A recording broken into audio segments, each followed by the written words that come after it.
जय हिंद, जय भारत साथियों। आज का जो हमारा टॉपिक है वो है राजस्व पुलिस प्रणाली क्या है, रेवेन्यू पुलिस सिस्टम क्या है। हाल ही में आपने सुना होगा उत्तराखंड में अंकिता भंडारी हत्याकांड के बारे में। अंकिता भंडारी हत्याकांड के होते ही पुनः एक बार पूरे भारत में इस पुलिस सिस्टम की चर्चा चली है। तो ये पुलिस सिस्टम है क्या, क्यों बनाया गया था? देखिएगा, इस पुलिस सिस्टम की जो शुरुआत है वो अंग्रेजों के टाइम में हुई थी। 1816 में अंग्रेजों ने औपचारिक रूप से इसकी शुरुआत की थी। बाद में 1874 में इस पटवारी सिस्टम का नोटिफिकेशन किया गया था और उसी दौरान पटवारियों को जो रेवेन्यू कलेक्ट करने का काम करते थे, अभिलेख को निर्धारित करने का काम करते थे या भूमि संबंधी अन्य कार्यों में संलग्न थे, तो इनको साथ में पुलिस के पावर दिए गए। तो आज पढ़ते हैं इसके बारे में कि अंग्रेजों ने ऐसी जो सिस्टम है या जो ऐसी एक संस्था है उसकी रचना क्यों की, क्या क्या कारण थे। दरअसल था क्या, पहले के टाइम में, आज से लगभग 150 साल पहले, जहां हिल स्टेशन थे, जो पर्वतीय क्षेत्र थे, वहां पे लोग बहुत कम रहते थे और बहुत ही ज्यादा अलग अलग दूरियों पे लोग रहते थे। सघनता जनसंख्या की वहां पर कम थी, विरल जनसंख्या थी, इसलिए वहां पे ऐसी पुलिस सिस्टम की कोई जरूरत नहीं थी। और वहां के लोग, जो पर्वतीय लोग हैं, वो भोले भाले लोग थे।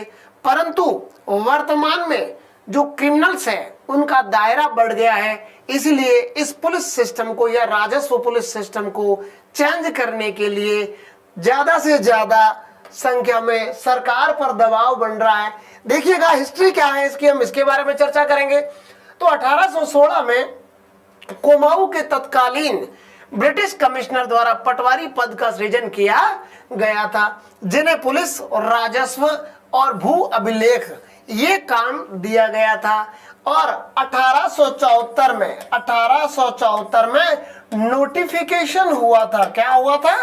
नोटिफिकेशन हुआ था इस पटवार का। और कुछ रजवाड़े, जिनमें टेरी हो गया, उत्तरकाशी हो गया, देहरादून हो गया, इसमें पटवारी पद का सृजन नहीं किया गया। 1916-1956 में बहुत सी अन्य जगह जिम्मेदारी दी गई और 2011 में रेवेन्यू पुलिस एक्ट लाने के लिए सरकार द्वारा प्रयास किए गए, लेकिन वो आज तक अपने मूल रूप में नहीं आ सका या जिसे लागू नहीं किया जा सका। दरअसल ये व्यवस्था है क्या, क्या है ये व्यवस्था?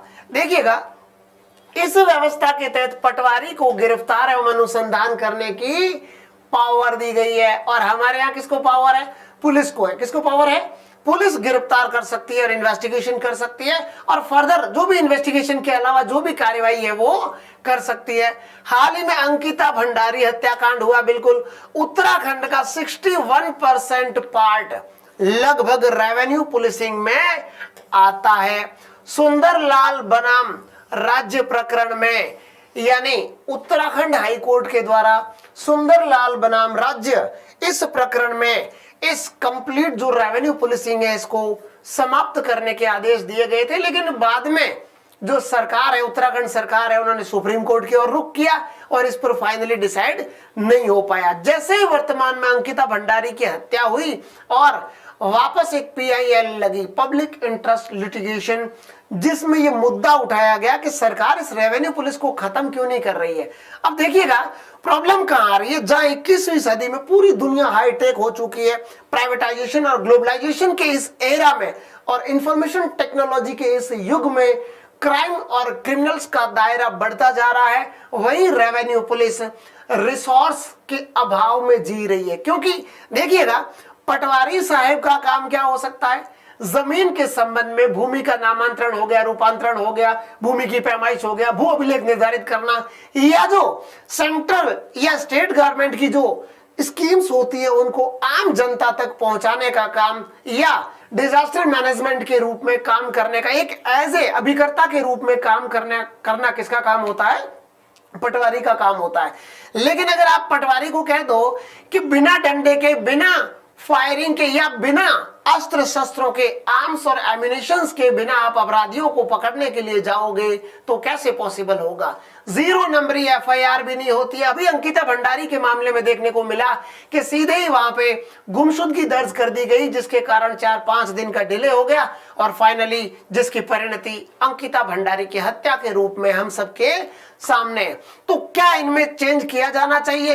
निस्संदेह जो 21वीं सदी का या जो वर्तमान भारत है, जिसमें पुलिस के समक्ष बहुत बड़ी बड़ी चुनौतियां हैं, लेकिन पुलिस के द्वारा देखिएगा, हमारी सीआरपीसी भी कहती है, क्रिमिनल प्रोसीजर कोड भी पुलिस को पावर देती है और थानों को पावर देती है। पुलिस हमारी हाईटेक है और सीसीटीएनएस के मार्फत काम करती है, जबकि पटवारी साहब बहुत से ऐसे लोग हैं, हाँ अपने काम में वो मास्टर ब्लास्टर है, इसमें कोई डाउट या कोई दो राय नहीं है, लेकिन पुलिस के काम में और पटवारी के कामों में भिन्नता है। इसीलिए जल्द से जल्द सुप्रीम कोर्ट में और हाई कोर्ट में इस बारे में, हाई कोर्ट तो डिसीजन भी दे चुका है, अब सुप्रीम कोर्ट भी फाइनल दे देगा और अब सरकार को भी समझ में आ गया है कि धीरे धीरे इसको हमें चेंज करना पड़ेगा। तो बहुत जल्द उत्तराखंड सरकार राजस्थान की नहीं, पूरे भारत की संपूर्ण पुरानी व्यवस्था जो रेवेन्यू पुलिस सिस्टम है, इसको खत्म करने जा रही है और बिल्कुल बहुत चंद समय में या बहुत ही लिमिटेड टाइम में सरकार इसको समाप्त कर देगी। जरूरी भी हो गया है, क्योंकि पुलिस का काम तो पुलिस ही कर सकती है। अपराधी बहुत ज्यादा हाईटेक हो चुके हैं, तो उनको पकड़ने के लिए, अपराधों का इन्वेस्टिगेशन करने के लिए, फोरेंसिक साइंस लेबोरेटरी की सहायता से इन्वेस्टिगेशन करने के लिए और अपराधियों की धरपकड़ के लिए जितनी सक्षम पुलिस है, उतनी पटवारी नहीं हो सकते। इसी के साथ जय हिंद, जय भारत साथियों।